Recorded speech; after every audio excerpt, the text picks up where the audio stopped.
you should live. be. We are live. We Oh, are live.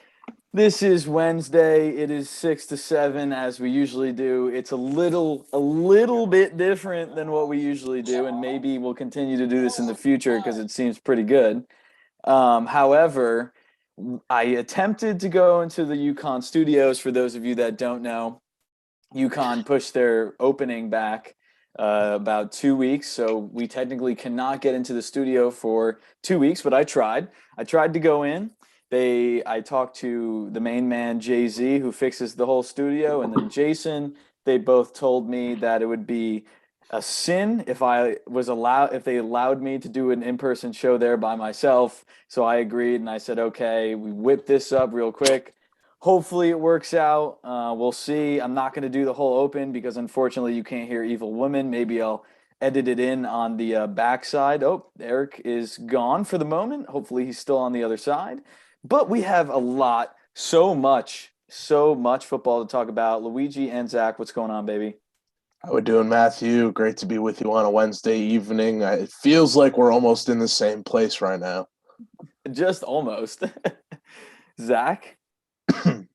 Seems like Zach. I'm doing good. I'm having super secret special conversations with the anchored man here, behind the scenes director.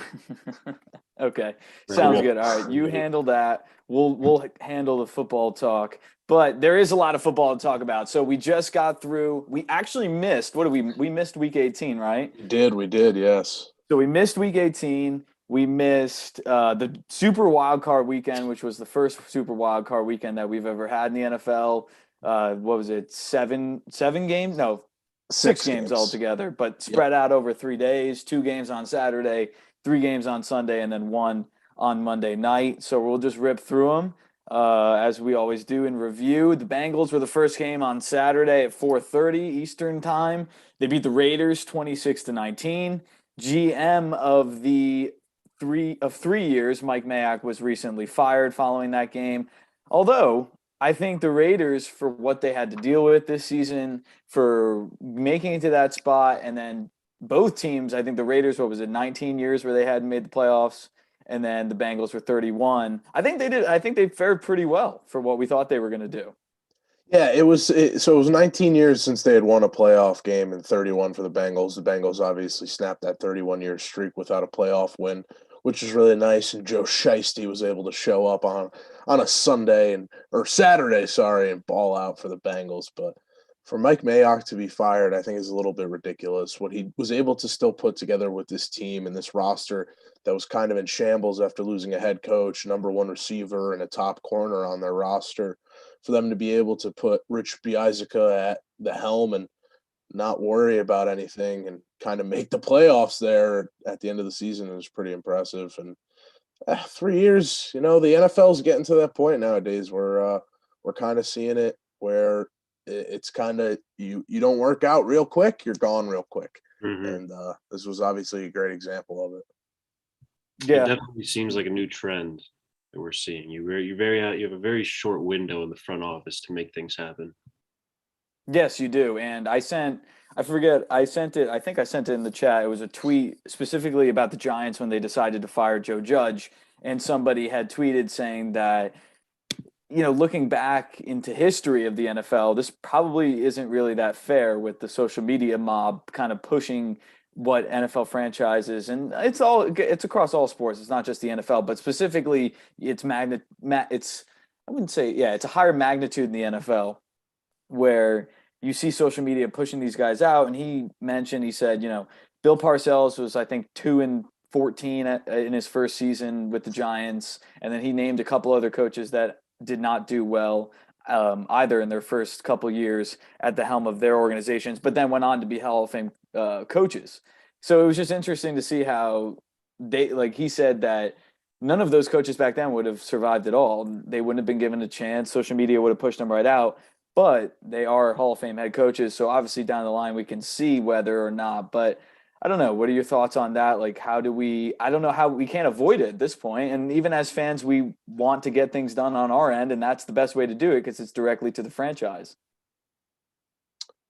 Yeah, for sure. I mean, seeing that you're having these changes so quickly in the NFL is polarizing, and it's hard to deal with. Imagine just walking into a normal job and you have very, very quick turnaround to produce, and that's what the NFL is. And at the end of the day, it is a business, and you want to produce very well and very quickly. It's not possible for some teams.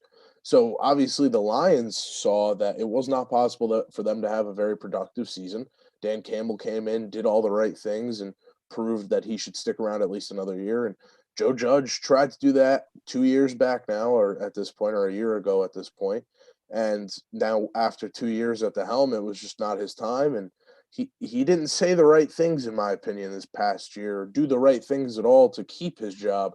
Whereas Campbell has done the right things and said the right things in the media, to his team, all these different videos we get to see coming out of social media and other things. Like, social media gives and it takes, because you're going to be able to get these guys in and out in a cutthroat business, but you're also going to be able to praise them when they're doing good things. So a lot of negative isn't a good thing when the possibility is to have both positive and negative.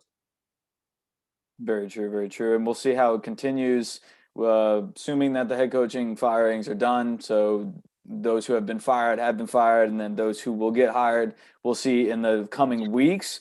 But one of those guys, quickly, is it Rich Bisaccia? Is that how you say his last name? Bisaccia, yeah, I think so. I think that's Something right. Italian. But yeah, Rich Bisaccia, his future is still in question, which on the opposite side of things, fans actually want to see him stay after what he's had to deal with not only, John Gruden having to leave because of that whole scenario, Henry Ruggs in the DUI, was it Arnett as well, who was holding a firearm? And then I think there was one more player that had an issue recently. I can't remember. Either way, a lot of different issues, a lot of things facing him, and they still made the those three playoffs. were already enough. Yeah, that was enough for an NFL franchise to have problems. Yeah. And most teams in that scenario wouldn't have the adversity to make the playoffs, and they did anyways. And I credit them to that. Raiders fans, keep your heads up. You have a pretty good team. Hopefully, Derek Carr will be there, of course. But at the same, did I write this down? I got to see real quick because I am blanking on whether. Okay, no, I didn't. All right, so he's still good there. Either way, they had a good run in the playoffs. Look forward to next year. Bengals fans, you got your first win in over 30 years. You're moving on to play the 1-seed Titans, which we'll get to later.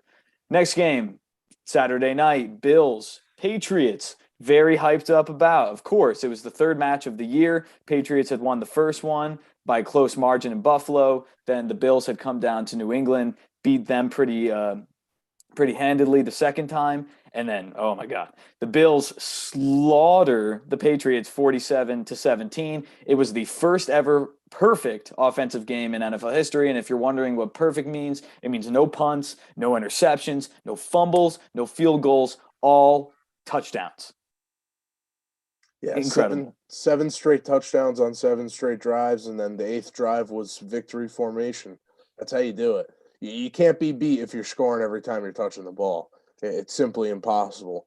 And, I mean, for the Patriots to come out looking as weak as they did, those 17 points were not real 17 points. I mean, there were a couple field goals here and there throughout the game and some garbage time touchdowns that Kendrick Bourne had caught. It was actually very, very incredible that they lost that game in such a way. But it was also so incredible to see a Bills team clicking on all cylinders. I agree. And they're going to be really tough for the Chiefs. Allen, 21 of 25, 308 yards and 5 touchdowns. And then Mac Jones, rookie, of course, had a fantastic season, went 24 of 38, 232 yards, 2 touchdowns, and 2 picks. Fantastic season. Patriots fans can look forward to the future with him. Bucks beat the Eagles. This is an easy one, 31-15. Eagles didn't really deserve to be in the playoffs, at least facing the Bucks in general. They had one of the best NFL rushing teams in NFL history. Machine keeps on pushing. Mike Evans looks great and is dominating once again. Gronkowski. See, I think the biggest thing when I watched was that Tom Brady and Gronkowski are still doing the same thing they've always done, and which is throwing passes, catching balls, and scoring touchdowns. And they did it again. We'll get to who's going to stop them maybe, but they look fantastic. It looked great. I mean, there were still some holes that you could see, obviously, but go ahead, Zachary. I was just gonna say they're gonna keep doing it. Yeah. And I mean, after the game, there's obviously been some insane uncertainty in Philadelphia whether they're going to stay with Hurts or not. But as of today, Howie Roseman and Nick Sirianni, the Eagles GM and head coach, both separately stated that Jalen Hurts is QB1. He knows he's QB1, and he has their full support as QB1 going forward.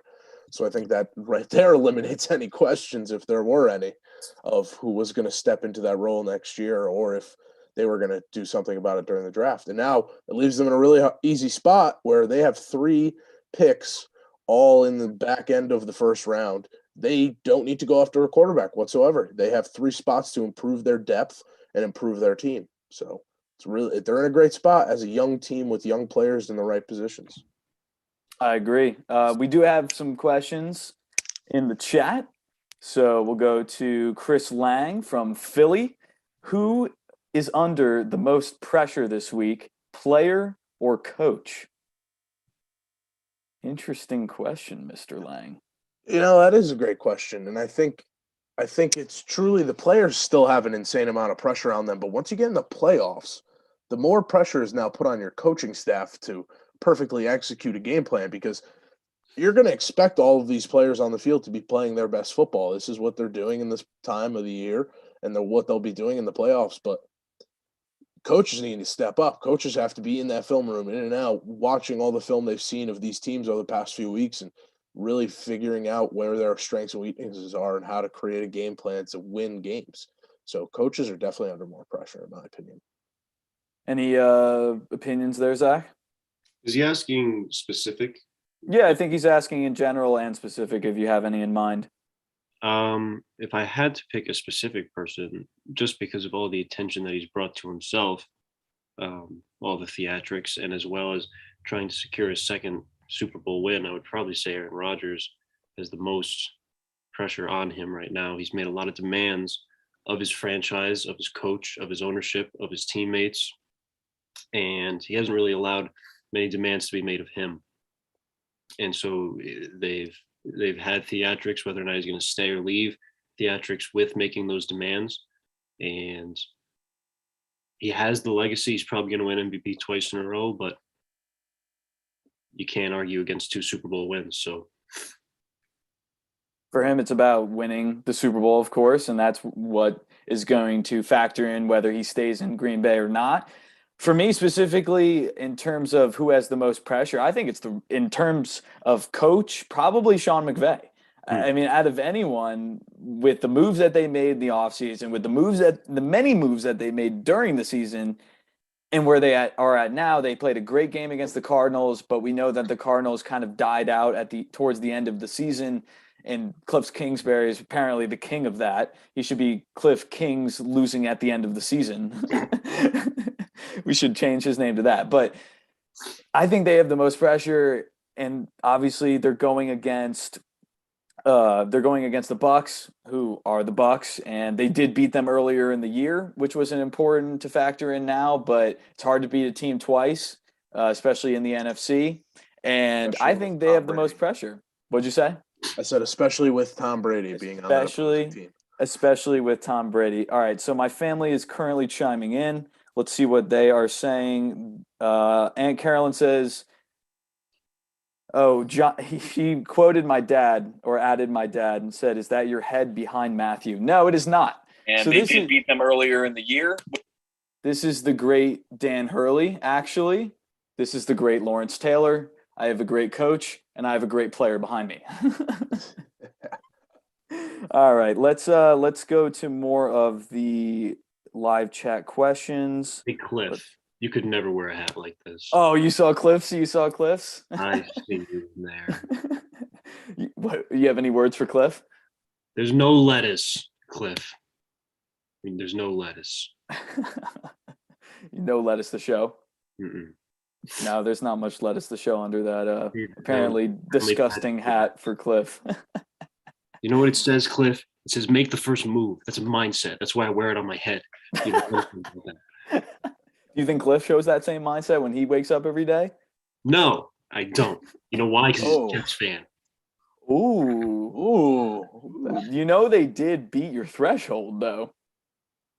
and then they all four wins. So no. you lowballed it, and then they almost beat the Bucks. They were a Tom Brady game-winning drive away from beating the Bucks, which they've seen a million times, mostly in a Patriots jersey, but now in the Bucks. All right. So next question is from Grace Victoria. Moving forward, what concerns are there regarding Jimmy Garoppolo? This is a question for Luigi, I'm assuming, and his shoulder for injury for the game this weekend. Are there any concerns over there? There are definitely concerns coming out of San Francisco, that's for sure, and coming out of Luigi. Obviously, your starting quarterback is dealing with a throwing shoulder injury. That is a significant problem. Plus, his throwing hand's already messed up as it is with his torn UCL in his thumb and his fracture in his bottom of his hand, under where his thumb is. It's that connective area, a little webbing right there. There's significant worry. I mean, it's your starting quarterback. Let's be honest here. I mean, he's not full health. Nick Bosa's coming off a concussion. Fred Warner's coming off an ankle sprain.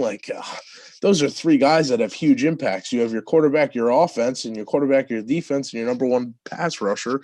Also, probably your best overall player. So the concerns are significant and the concerns are there, but Jimmy G's played through injury. He showed us that he can play in situations that he has heavy pressure on him, whether it be physical or otherwise. But hey, the machine keeps rolling. You said the Bucks machine keeps rolling. Kyle Shanahan's machine stays rolling. What is this? Did you say, Zach? This is no machine. Listen, that's fine. I'm pretty sure right now all of your favorite players are sitting on their couch and mine are preparing for a playoff game. So I'm pretty sure there is a machine there, bud. Yes. All right. So I agree. The machine is in the running game. And of course. We're continuing to see that Jimmy G could be a problem when it comes down to it. He somewhat let them back into the game on Sunday with the pick, and then defense didn't help out either. They obviously allowed them to score. That's not Jimmy's fault. But as we know, turning over the ball late in games and when you have a lead is the two things you don't want to do in the playoffs. And yes, he played a good game. He game managed, and that's what he's always done. But when it comes down to the big moment, can he do it? I'm concerned. That's my main concern on whether he can do it or not, because we've seen flashes where he is good. I think there was a statistic that they showed in the game that he's like 48% completion on in routes. He's nice on the in routes. Do you have any idea what he is elsewhere? No, I have no idea. Down the field is probably very poor, and I can tell you anywhere in that upper right or left hand region of the playing field, if this makes sense to you, okay. Physically, outside of the hashes, about 20 yards deep, let's call it, is probably his poorest area. But inside and outside the hashes, within 10 yards, the man's money. And our offense runs on that, because if we're able to gain rushing yards, as we've been doing, 5-6 yards of play, I'm good with running the ball down everybody's throat. It's the problem of now, once we get into that situation where teams take us off of our schedule, that's where you see these issues rise and Jimmy can't step up in those moments that it's needed. But you guys say that. I believe what I believe. We have a great leader who has guys playing under him that want to play really hard. And you know what? Why don't I just group this all in together with a little Cowboys game recap? Because the strong rushing attack, I almost swore a little bit there because I'm a little emotional about this. Is a family program. It is a family program. I apologize deeply if I do swear. I have true emotions towards the 49ers. Our rushing attack was dominant, over 5.5 yards per carry. Jimmy didn't have to do much. He threw an interception, and as we were talking about on the show a couple weeks ago, he's 7-0 when he does not throw an interception this year, and now he's 3-6 when he does throw an interception. He was 2-6 previously. Obviously, the big skepticism on that game Sunday afternoon was the referees. The Cowboys had over 15 penalties, half of which or more so were pre-snap penalties, being an offsides, a neutral zone infraction. And they ran that draw play with 14 seconds to end the game, and Dak was was able to get down quick enough, but the ref was not able to spot the ball quite fast enough. And there's a lot of controversy in the NFL right now, whether that was DeMeco Ryans being a great coach and forcing Dak Prescott to run up the middle, whereas he couldn't do anything up the side of the field, or if it was poor clock management from Dallas. I think it's a little bit of both for sure. But I mean, that's more so for you guys. Obviously, I have my biases. And then after the game, some fans were saying some things about the referees. Dak agreed with them and said credit to the refs for when the fans were throwing garbage at them at the end of the game. He Emotional came out moment. yesterday saying it was very emotional and it was a lapse of judgment. Obviously, no one likes referees. No player, no The spectator. Zebras. The Zebras are useless. Nobody wants them on the field. Just make New York the call, you know? Listen, as an umpire, I will say you got to give them credit. Credit where credit is due, whether that's to garbage throwing or to them having a good game. But we do have 20 people on the live stream right now. Thank you all for listening. We switched over real quick. If you joined in late, I was kicked out of the studio because UConn is ridiculous with COVID and it's very annoying. But we'll be back in the studio before the Super Bowl for those 2 weeks. But we do have a couple more questions in the chat. Kyle Cirillo says, do you think the winner of the Titans or Titans Bengals game can really take on the winner of the Chiefs and the Bills? Absolutely. Do you think so? Which out of those two do you think can? Or you might like- spoil your winner. I'm not gonna. I'll do without spoiling winners here. I think both of them for very different reasons. We're supposed to see Derrick Henry, yes. Yes. We're definitely going to. So this is an offense. We're going to talk about the Tennessee Titans first. This is an offense that has been productive without him somehow. It's been efficient enough to get the job done.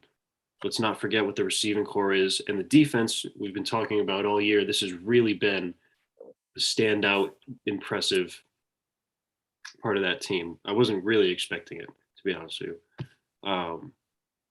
I think the defense could play well enough with the re-entrance of Derrick Henry. The offense should put them over the top enough to outduel or just control the game clock enough to beat a team like the Chiefs and Bills. In terms of the Bengals, we know what the offense can do. That team can go head to head with any high-powered offense because they are an offense to beat. And they have defensive players that can make it happen. Trey Hendrickson, this is the guy's name. I mean, he ran that team up a wall last weekend. They couldn't stop him. He's good. He's great. He's fantastic. Yeah, I mean, I think they would be competitive. I think what Kyle is saying is we're going to see what was the AFC Championship game last year, and if the seeding was different, what would have been the AFC Championship probably this year. I think either team would have made it over the Titans and the Bengals. I think the Titans will get more problems just because of their strengths on both sides of the ball rather than Bengals, but not that the Bengals are bad either. But I think it comes down, as we always know, it comes down to the quarterback play. And Joe Burrow is a rookie, or not a rookie, a second year, but a rookie in the playoffs. So going against Ryan Tannehill, who has experience in the playoffs, experience in these games, is off a rested bye week. I don't know how, it's going to be tough for him to win. And then whoever does win is either going to have to play the high-powered Chiefs or the high-powered Bills. So, Luigi, I don't know if you have any external thoughts on that. I definitely do. I'm a big Titans fan right now. Big on the Titans wave in the AFC. I don't think that the Bengals are a complete enough team to beat the Chiefs or the Bills, and that's on paper. Now, if the Bengals go and they run through the Titans and then are on this hot streak of Raiders, Titans moving on to play the winner of that Chiefs-Bills game, it's possible that they win. Likely not so much. But the Titans definitely have a complete team where they can go and beat any team in the NFL right now, in my opinion. They have a good secondary that's been playing good all year, led by Kevin Byard back there as their free safety.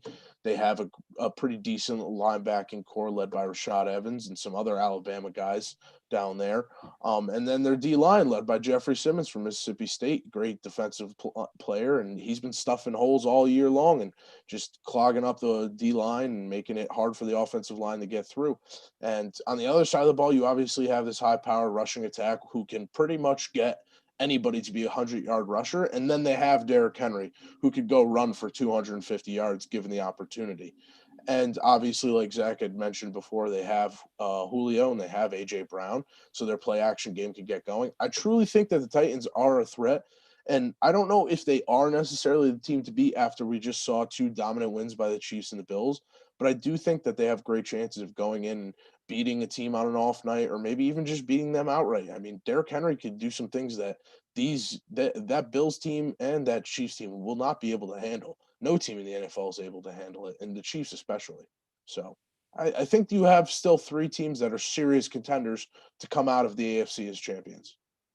Yeah, it'll definitely be fun to see this weekend. Obviously, the Titans and the Bengals will play on Saturday, correct? And then I think it's the Chiefs Bills on the late game on Sunday, which will probably be hopefully the best game of the weekend. Next question from Jack Stalker. If you're starting a franchise, do you want Jimmy G or do you want Mac Jones? That's a I don't know, Jack. That's a tough question. Would you rather take the rookie or the guy you already tried on? Like, I feel like that's kind of already self-explanatory in that sense. And I think he knows what he's doing. yeah, he knows exactly what he's doing. Obviously, Jack, just to appease you, you're going to take Mac Jones. He's basically what Jimmy G has been throughout this entire season. They've basically played on that same level as one another, and he's Mac's rookie, so you obviously have that ability to climb a little bit more. But hey, Mac could just plateau the rest of his career. You never know. I mean, it's always hard to tell, but he played really well this year. He had a lot of rookie moments, of course. He's only going to get better. And I think I saw something where it was like, to say that he won't develop more, like you can't really predict what he's done already in this year, because they were the 1 seed in the AFC at one point later in the year, and then lost a few towards the end and didn't. But we do have another question from a former caller, John Tapia in Middlebury. He says, in all honesty, I think he says, in all honesty, I think, and then he goes, no, I know that the Bills are going to stomp on the Chiefs. They ran them up in the regular season. Josh Allen almost perfected a perfect game. And real question is, who has the better defense? I agree with you, John. I don't want to give it away because it's in my picks later, but Josh Allen played better than any quarterback has ever played in the playoffs ever. Actually. And the Chiefs obviously played really well. They scored the quickest 5 touchdowns in postseason history this past weekend. But they do. That's right. That's exactly what they do. They do it week in, week out, and they've done it every single playoff. I mean, we always think they're out of the game, and then boom, 4 touchdowns and they're back in it. But I love the Bills. Their defense is absolutely fantastic, ranked number 1 in close to every single category as a defense in total. I think you're right. The real question is, who has a better defense? And we saw in that Chiefs game that even though the Steelers didn't look great, there were definitely some holes. They were getting burnt deep. Big Ben just could not connect with the wide receivers.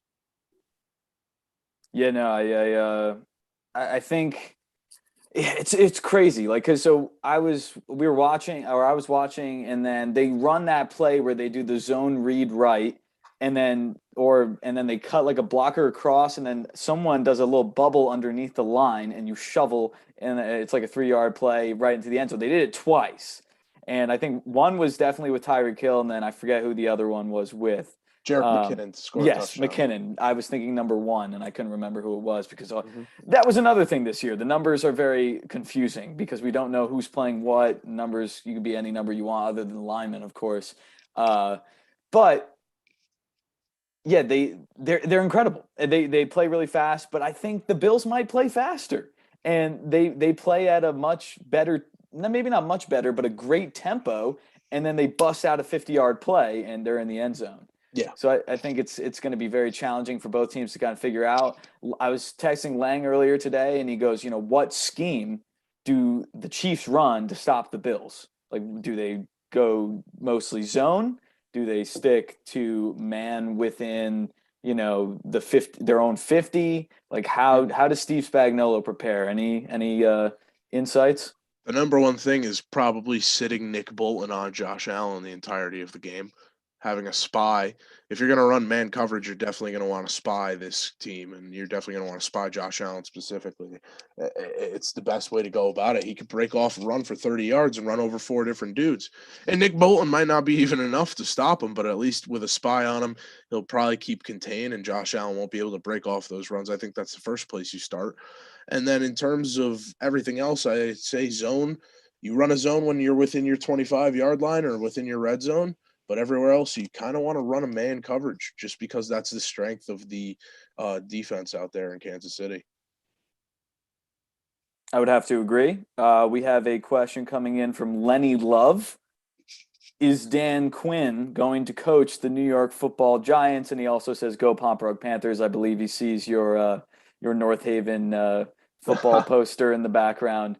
So it actually just came out before the show started that Dan Quinn is going to, or the Giants have requested to interview Dan Quinn for their head coaching position. They have a bunch of other coaches in mind. Me at the moment, I would like Brian Flores just because I think that's the best option out there. I don't think Dan Quinn's a bad option either, but I don't think Brian Flores has gotten his full true shot at being a franchise head coach. Dan Quinn, we've already seen that in Atlanta. He had a great defense with the Cowboys this year, but didn't show up in the playoffs. So I don't know what's more convincing. Obviously, I'm biased as well, but you guys can chat about that. Zach, any thoughts? Well, I really want Dan Quinn in the first. I'd be pretty bummed to see him go to the football Giants, but he was the leader for the Broncos job, right? Yeah, absolutely. Is he still the leader? They said that it's his job if he wants it, and then everyone else is kind of secondary to them. I think it's a wise move by them to stick with a defensive-minded coach with all the talent we have there, with all the success we've been finding, and with all the question marks on offense. I think they'll let the GM solve that problem. But I don't blame you for a second, Matt, for wanting Brian Flores, because I do. As much as I love Dan Quinn, he had a great career when he was at the Falcons, and he did fantastic things with the Cowboys. I think Brian Flores is the best coach on the market. What a stunner that the Dolphins cut him. I mean, even the players took to social media to express their confusion. So if New York lands someone like that, then I think you're going to be in good hands. Yeah, I definitely have to agree. And obviously the Giants have come out and said that they're going to hire a GM before they hire a head coach. So this is what they should do. It is what they should do, but at the same time, you better get on your GM search real quick and not worry about your coaches. Well, yeah. Because if you're worried too much about coaches and you're not going to hire one until you get a GM, you're going to lose out on the Brian Flores sweepstake. He's going to be gone soon. He's going to visit all the teams that want coaches. He's going to figure it out. He's going to pick the place he wants to go. That's kind of how we've been saying it here. He's definitely the top guy on the market right now, and the market knows that. The NFL knows that, and he's going to be able to pick and choose, which is good for him. He's a great coach, and I think though he has Mr. Lenny's putting in the chat here, he's got a reputation of being difficult to deal with, but so does everyone else. Bill Belichick doesn't have the best reputation. Nick Saban doesn't have the best reputation. These are great coaches in the NFL. And obviously, Dan Quinn's a great fit anywhere, and he's got the ability to have a potent offense, as we saw in that Super Bowl year. Yeah, Kyle Shanahan was running the offense, but at the same time, he's still able to have that flourishing offense that we saw him have for many years down in Atlanta. Now it's more of the idea of what's he going to do with that locker room if he gets to one of these places. I think that Denver is definitely going to hire him, in my opinion, and I do see Flores leaning towards New York because Deshaun Watson has said that he wants to go to New York, and it's really seeming like Flores has been pushing heavily. We saw a couple of weeks ago that it came out that Brian Flores told Tua Tagovailoa, the quarterback of the Dolphins, that they should have used their pick this year to pick Mac Jones instead of Jalen Waddle. And that's a very hard thing to say, but obviously, at the end of the day, it was said and probably helps the reason he got kicked out of the door. Yeah, it 100% did. And I think in terms of the Giants hopping on the head coaching search like early enough so they don't miss out, I think it's also obviously the coaches have a preference on where they end up, of course. And I think the good thing is that the majority of teams that fired their head coach did also get rid of their GM as well. It was a lot of kind of clean housing amongst the teams in the NFL, especially the very bad ones like the Giants, the Bears, the Vikings. You can go on with it. But we do have some questions as well in the chat. And I don't know. I think any coach would be good, but the Giants are kind of leaning towards I think it's the assistant GM for the Bills, Joe Schoen. And if they bring him in, then I'm assuming they've been very linked to the offensive coordinator for the Bills, Brian Dable. Yeah. So I understand why you want to hire a GM first to see which guys he likes. You hire a Patriots guy, he's going to want a Patriots guy. You hire a Bills guy, he's going to want the guy he was with. It's pretty self-explanatory. It's easier when you have a great working relationship with these people. Okay. Yeah, no, it does. It always does. And I think the Giants thought that they had a good egg in Joe Judge because it was linked to Saban, Belichick, and maybe he will be good down the line. But just at the moment, I don't think this is the direction that the Giants want to go in. Now, let's see. John Tapia has a lot of comments today. Beautiful. Oh, per Lenny Schefter, Dan Quinn is apparently a lock for Denver. Sounds good to me. Lock it in. Lenny's got you. And I agree, Lenny. Flores can't be compared to Belichick, but it's the only comparison we have because he is from the Belichick tree. Yeah. So I think that's why. And then John Tapia says, real talk, a lot of respect to the Raiders interim head coach, Rich Bisaccia. With all the things that the Raiders went through this year, it's still able to make the playoffs. Great head coach, in my opinion. Yeah, I agree. And we talked about that earlier, of course, whether he was going to stay or not. I think it would be probably in their best interest to keep him. I don't think the Raiders really need more changes than they've already made and had to make. I just think too many altering changes, especially when something's going right. I understood the Brian Flores thing because management did not agree with what he was doing, but I can't see that Mark Davis doesn't agree with Rich Bisaccia. Yeah. That's what, from my perspective. Grace Victoria has a question. What does the Bucs offensive line need to do in order to fix in order to protect Brady from the Rams defense? Injuries. I was going to say, I think they just need to be healthy. Yeah, I fixed their issue with injuries. Tristan Wirfs and Ryan Jensen, they're starting right tackle is Jensen? No, Jensen's their center. Yes. But Wirfs, is he starting? Oh, he's their right tackle. He's starting at right. Yeah, that's yes. what I thought. But both of them got injured in that game last week, and like Grace is saying, you have a great pass rush of Aaron Donald, Leonard Floyd, and Von Miller down there in LA, and it's hard to defend against it. So get healthy, get as healthy as you can. If not, you got to put in your best options and kind of try to use your running back chips and your tight end chipping and all that other things. You can bring Gronk in there. You have Cameron Brate as well. You have two great blocking tight ends that can get the job done and help out on that end. And I think that's how you fix it. Any opinions, Zach? I mean, I think what you have is all there is. The injuries are a big problem. The Rams defensive line is a big problem. I guess we're going to see what happens. Yeah, I agree. I think especially the running back room has been a big problem in terms of injury. That, of course, would take a lot of pressure off Tom Brady if he could hand off the ball a little bit more. I think they were running Giovanni Bernard a couple times. Keyshawn Vaughn as well. Yeah. Yeah, so, interesting players out in they also – we can talk about the Raiders all we want with how well they've done. And, of course, it's Rich Bisaccia. It was like his first head coaching experience, and Bruce Arians much more experienced than him.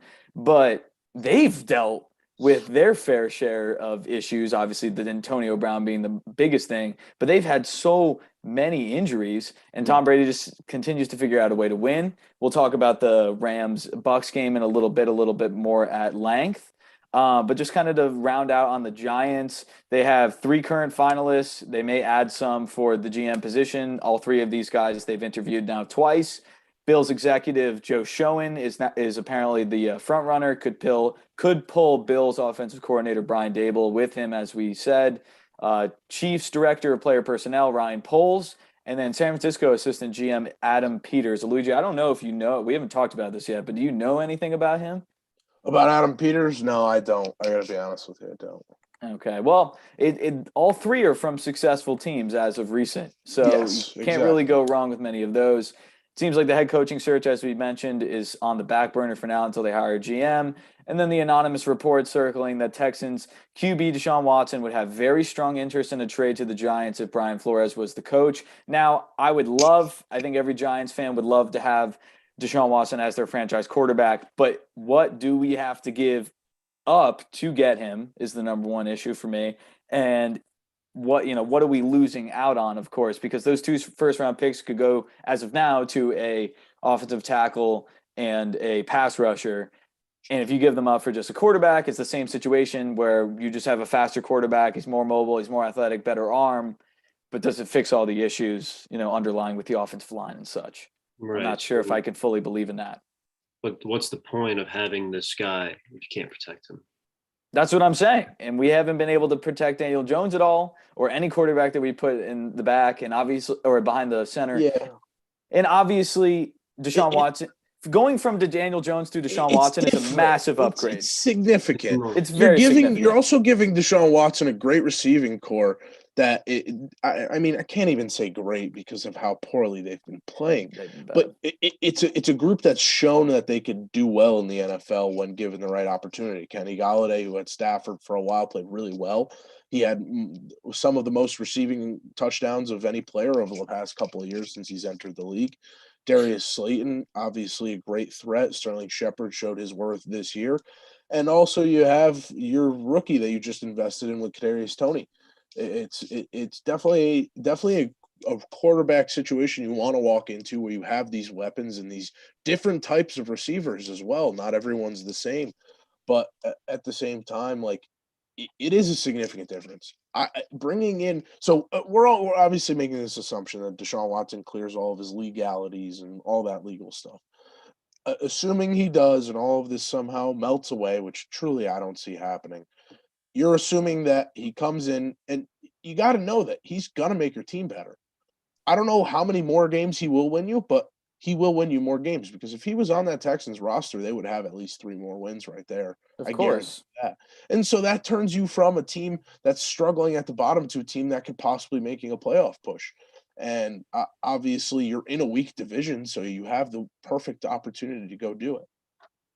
Yeah, and obviously if he can win with the Texans, then he's got to be able to somehow win with the Giants, who have a decent defense and weapons around. It's just always reoccurring that it's this offensive line. Obviously, this is all hypothetical. It's only reports. There's been no talk of trades. They don't even have a GM yet, so we can't assume any of that. But it's fun to kind of fantasize about, because this is the NFL and anything's possible. John Tapia says Saquon and some picks, which would probably be the trade. Probably realistic, yeah. Yeah, and what are those? What are those picks? High. Yeah, they're high picks. Your future. And Dave Gettlegod got us 2 first-rounders. But do we want to give that up for Deshaun Watson? I don't know. Do you believe that your future is lying somewhere in the future of the first round, or do you believe that it's at a quarterback that you can go get? You're gonna have to make that choice. Yeah. If, by the way, this guy's actually accessible.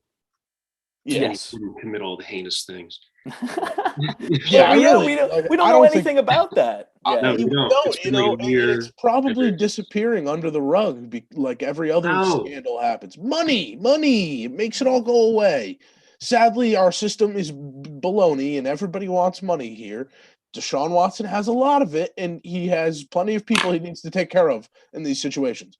You pay them to settle, you make a settlement, private settlement. That's how most of this stuff happens, and that's how players get back in the league so quickly. But there's also 20-something accusations of sexual misconduct. Yeah. Yeah.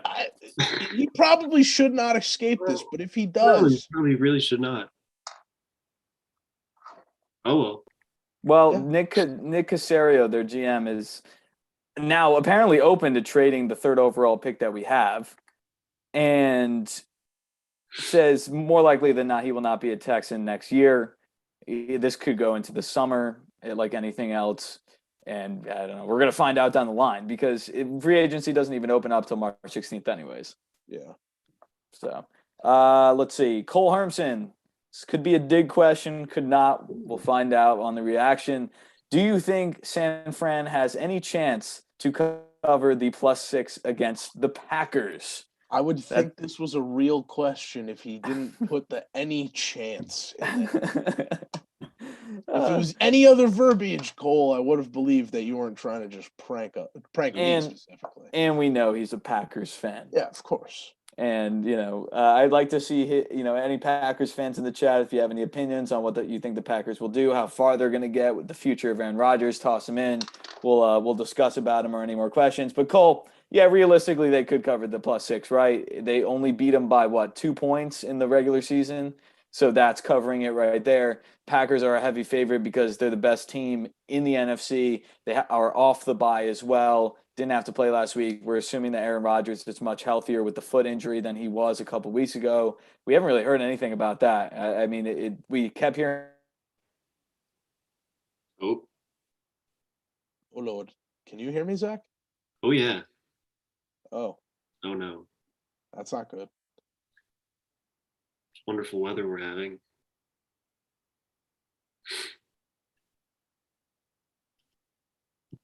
Keep going. Who's got to keep going? I think that was an instruction.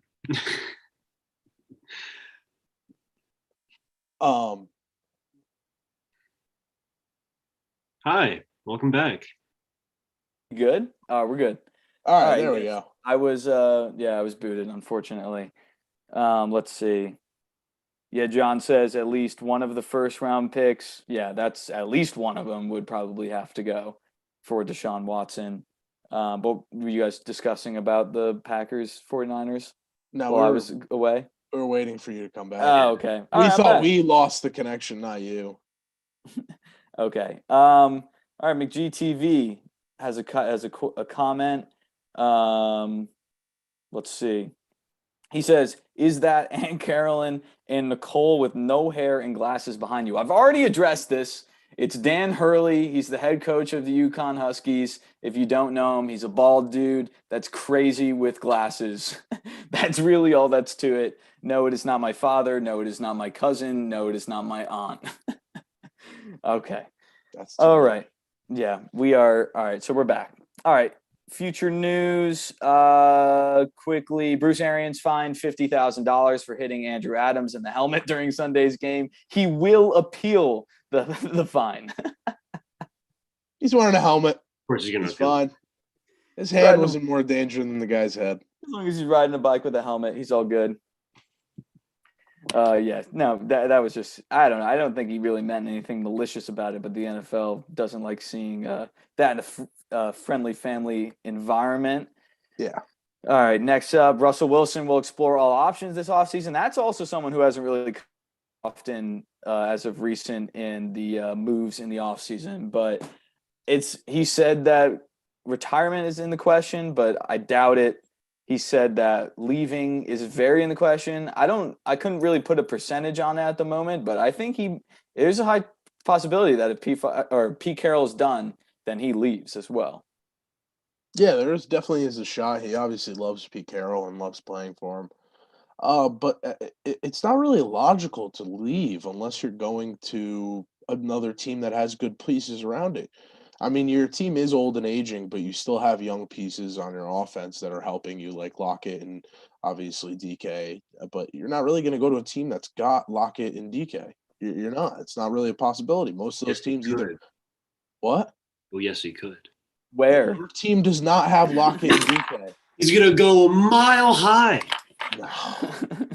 That's where he's He gonna could, though. He could. You're right. You want to elaborate on that? Why he should go to Mile High? Go ahead. I could elaborate on why he's not going to go to Mile High. Whatever you want to do, just talk, man. So he is, but he isn't at the same time. Oh, no. I never meant that he is. Well, I did say that, but I should not have said that.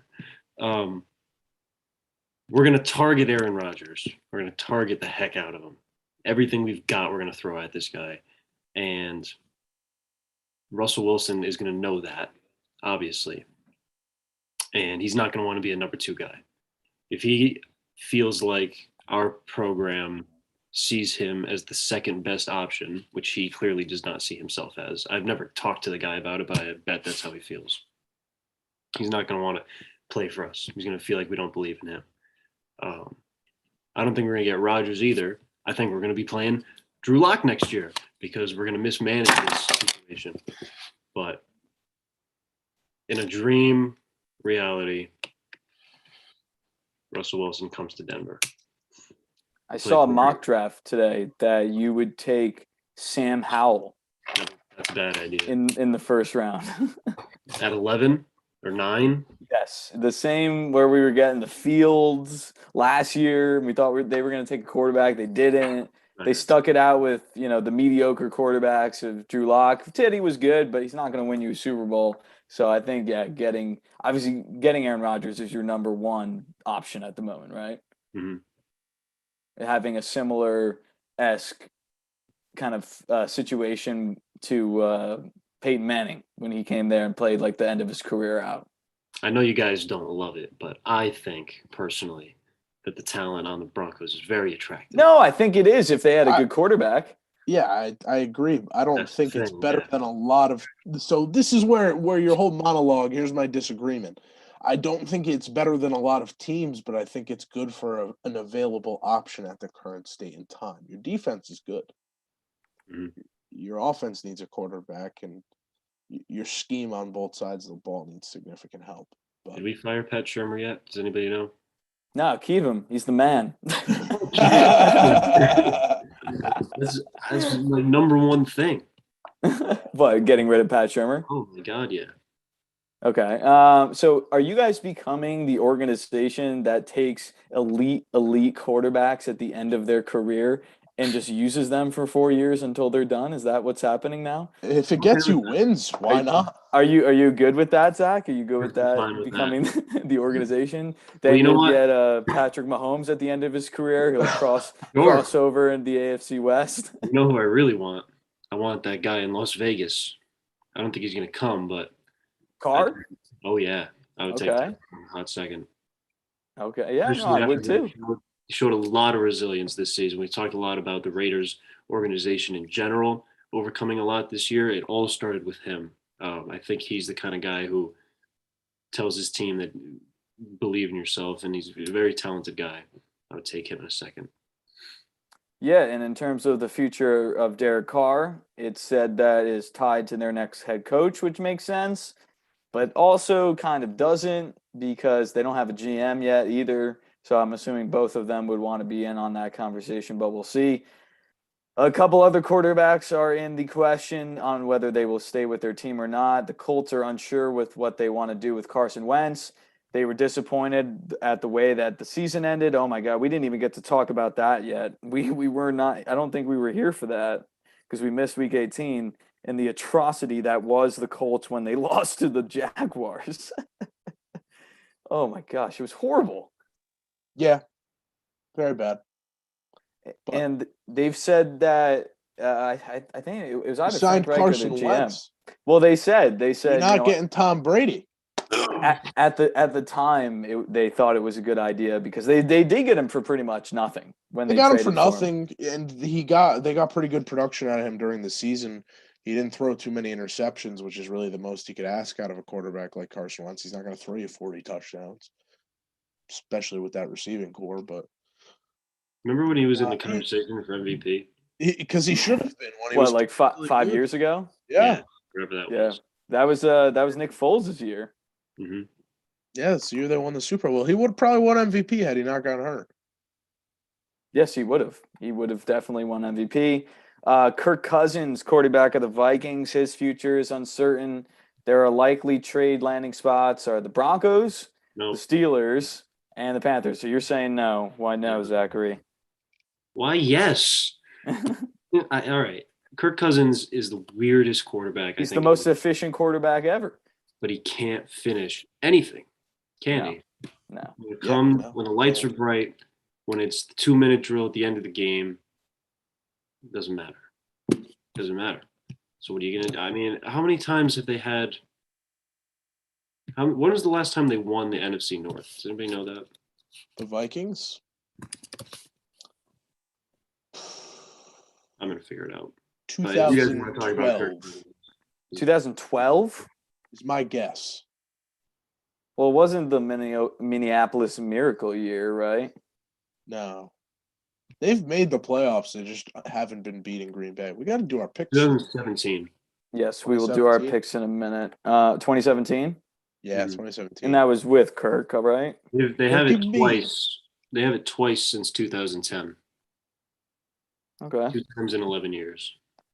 Yeah, it's not fantastic, and obviously they needed to change from Shermer, and then clearly the GM situation that was over there. So maybe a new GM and coach will come in and maybe not want Kirk Cousins. I don't think he's a bad quarterback. I just don't think as you said, he's not a closer, and he can't find ways to win, and then he finds a way to lose most of the time. And yes, that defense lost most of the games this past year, but at the same time, he wasn't fantastic all the time. But it's so confusing because, like you said, he's one of the most efficient guys, game in and game out. I mean, we kind of live and die by PFF over here. It's Pro Football Focus for those of you who don't know, and they love Kirk Cousins. Yeah, they do. They love him. They absolutely do. It's obviously a flawed metric if they love Kirk Cousins. But, Yeah, maybe it is. but it also works out for like the rest of players at the same time. Trayvon Diggs having one of the worst coverage grades in the league, yet being an All-Pro. But all the rest of the All-Pros were at the top of their position for PFF grades other than Trayvon Diggs. See how it works? Right. It's all about I understand. John Tapia quickly said Colts blew it, ruined Jonathan Taylor's MVP campaign. Very true, John. Yes, John. Agreed. Rest in peace. I don't Jonathan think he was Taylor's winning the year. MVP anyways, but No, but it's going to be another great running back here that's just going to go into the shadows, kind of. yeah. And we're not going to forget about it because we care. But if Jonathan Taylor comes back next year and isn't Jonathan Taylor, then no one's going to care. But no, he's going to have a great career. John says Cousins is consistent, which is true. He's consistently 8-8 or 9-8 now. He consistently can throw for 250 yards and a touchdown. Yes, didn't he throw for a touchdown in like a lot? Like the past 30 games or something. Yeah. Yeah, he's good for a touchdown for any bettors. I'm telling you, he's good for 225 and a touchdown every game. Very, very consistent on being semi-average. Quickly, Cordarrelle Patterson's free agency will be hot. Wants $7 million a year. We're now seeing him, Debo, those types of players are just becoming kind of dual threats at running back and wide receiver. And then Odell was tested for PEDs after his first playoff win. I know that doesn't really correlate, but social media will make nothing or something out of nothing. And that was one thing I saw today. Yeah. Oh, that was funny. All right, let's get into the picks. All right, so we finished off the regular season. I was 162-94 I was 162-94. Luigi was the lead dog. He won the regular season. Congrats to him at 173-83. And then Zach was 7 games back at 166-90. In the playoffs, 7 games part. In the playoffs, me, Zach, and Eric went 5-1. I think I had the Pats, and so did Eric. And then Zach, you took the Cards, right? Yep. Both brutal losses for us. Luigi went 6-0. Very nice. I was very close to taking the Bills. I thought Belichick might have had something in his back pocket. They played an atrocious game in Buffalo. Smell you later to all those Pats fans listening. But all right. the picks, the divisional round weekend. We'll be back probably doing the same thing in YouTube Live next week for the conference championship. But Saturday, we got 4 games to go in the divisional round games this weekend. 4:30 on Saturday is the Bengals, the 4 seed in the AFC. They're going down to Tennessee to play the 1 seed Titans. Titans are 3.5-point favorites. I have been going back and forth on this game and the Bills and Chiefs game. I'm going to let you guys talk first. You want to start, Luigi? Yeah, I'll start because I'm the lone one picking the Titans this week. I was talking about it earlier in the show, but returning Derrick Henry, who is minus 180 points on Caesars Sportsbook to score a touchdown, which means, in my opinion, he's definitely going to be playing and definitely going to be seeing a heavy load of offense. I think they're going to run right through this Bengals defense, which is very mid, quite mid, if I'm being honest. And they don't have Larry Ogunjobi, the starting defensive tackle for the Bengals, has been hurt, and he will not return this week. So that is a big loss for the Bengals, playing one of the most interior teams in the NFL, taking the Titans. Zach? Now it's to me. Yes. The only one left, Right. my man. You're So right. I've The picked it up, Run but go ahead. all over the Bengals. You're right. They're going to stop Ryan Tannehill. They're going to stop the passing game. What's more, I love myself some Joe Cool. And I think that he is going to He's going to pass all over this Titans defense. Let's not our memories be so short as to forget what the Bills did to the Chiefs in that shootout. So I don't like all the Bengals slander. Okay. Yeah, no, I'm not going to slander the Bengals. I just think there's a lot of factors on the Titans side that definitely gives them the advantage. They have many players and a head coach who's experienced in the playoffs and in Super Bowls. And then comparatively, you're going against pretty much a team that's a lot of players under 25, one of the younger teams in the league who has been very successful. But when those teams kind of make in the playoffs, especially their first trips, and you're not playing the Las Vegas Raiders, it could be more challenging. Of course, Zach Taylor, this is his first experience in the playoffs. I like Zach Taylor, but I don't know in a coaching battle if he can prep for Derrick Henry, Mike Vrabel, Julio Jones, A.J. Brown, and Ryan Tannehill in a playoff match. So that's why I would take the Titans. It looks like Eric's got the Bengals. So 2 Bengals, 2 Titans. I'm going to go with the Titans. I think they give us a better AFC championship game. I think the Bengals might be a little tired if they did win this game and made it to that. So I'd rather see the Titans in the AFC championship. Quickly, before we go to the Saturday night game, John Tapio, in regards to Jonathan Taylor, says he's doing justice for all Jonathans. This is very true. Very true, John. I love that. All right, 8:15 on Saturday night, one of the games of the week. 49ers, the 6th seed in the NFC, beat the Cowboys last week in a close one, are traveling to Green Bay, Wisconsin to play the 1 seed Packers. 6-point favorites to the Packers. The Packers are looking for another Super Bowl. They're trying to keep Aaron Rodgers and Devontae Adams, as we say, like a broken record. I think the 49ers have a chance to upset. I think they're going to keep it close, but I'm going to take Aaron Rodgers. I'm going to take Matt LaFleur. I'm going to take the Packers in this one. I'm going to roll with you, Matt. I'm very sorry, Luigi. I think +6 is possible. I'll give you that much. But I think the frontrunner in the MVP race is going to take this game over. Gentlemen, Zach, the 49ers are going to give you the greatest gift you'll ever get this year. Oh, what's that? Please tell me. You're going to get, due to a 49ers win in this divisional round, you're going to be able to go out there and get Aaron Rodgers because his team will flop on him. His organization will flop on him because they're going to be put up against a 49ers team that over their last 3 meetings in the playoffs, they have not been able to beat. That is true. A team led by Kyle Shanahan, who also is best friends with Matt LaFleur and got Matt LaFleur his first coaching job. He owns him. We own them. It's a matchup nightmare with how physical we are up front. And their defensive scheme is not built to defend the play-action passing game that has been built by Kyle Shanahan. It's a matchup. Our offense is going to be able to run all over them. And if our defense can keep things under control, it's a win. It really is. And I truly believe it. I truly believe the 49ers have very good odds to upset the Packers, and I'm taking them to win this week. Erroneous. It's hard. No, it's hard. It's hard not to ride with your team. I like the Fine. confidence. We're gonna see what happens, and obviously, as I always say, the quarterback play will come down to who wins the game. We'll see if Jimmy G can step up without just the run game in general, and we'll see if Aaron Rodgers can control. It's going to be tough to go to Lambeau or actually go to Dallas and then now to Lambeau, because since when you're one of those lower seeds, you got to run through the Feed me playoffs. all the underdog Oh no, love. it's better to be an underdog than a favorite. I agree with that. We'll move to Sunday. Sunday, 2 more games remain. NFC matchup at 3:00. The 4 seed Rams at the number 2 seed Buccaneers. 3-point favorites. The Bucs played a great game against the Eagles, but it's the Eagles. And then the Rams played a great game against the Cardinals, but it could also be said that it's the Cardinals. I'm going to take the Bucs. I've taken them in the preseason as my Super Bowl winner. I don't think I can stray away from that yet. I think the Rams always find a way to kind of disappoint us. They kind of did it in Week 18 with the Matt Stafford pick. We'll see how they do against the defense, but I'm going to take the Buccaneers for now.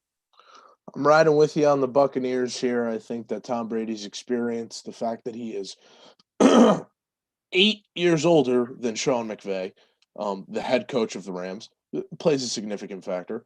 I also think that this is a good matchup for the Buccaneers. They have the people in place to stop the defensive front that the Rams puts out every week, and they have good pieces to shut down their offense. And I think that the run game won't be able to get going for the Rams. They'll have to rely too heavily on Stafford, and Stafford's going to get the heat of the moment is going to get to him, in my opinion. I'm taking the Bucs. I'm going to make a really bad choice, I think. I'm going to pick against Tom Brady in the playoffs. And the reason I'm going to do it is not to pick against Tom Brady. When we watched the Buccaneers-Eagles game, it became apparent that the Buccaneers defense was very gettable and the Eagles offense was not good enough to take advantage of it. I think the Rams offense is. I think the Rams defense is very potent and it can be overwhelming, especially like we've been saying for an offensive line that does have some injury issues. So I think that there's a chance. Well, obviously I picked them. I think there's more than a chance. I think they're going to capitalize on the defensive mismatches, and I think they're going to capitalize on the offensive line mismatches. And I think the Rams are going to walk away with it. All right, we got 3. So Eric took the Bucs as well. We have 3 Bucs and 1 Rams. Now, this is probably the game of the week. I think everyone's going to be tuned into this late in the evening on Sunday, 6:30, Super Bowl-esque times. 6:30, the 3 seed Bills will travel down to the 2 seed Chiefs. The Chiefs played the Steelers, beat them 42-21. The Bills beat the Pats 47-17. So 2 huge wins there over underdog seeds. I've been going back and forth on this all week. People have been saying how are the Bills or how are the Chiefs going to stop the Bills. I'm sure there's people out there saying how the Bills going to stop the Chiefs. I'll let you guys talk first. It looks like you guys have your mind made up. So you said it earlier with your preseason pick. My preseason pick for the Super Bowl champions was the Chiefs. Now, unlike you, I'm going to go against my preseason selection.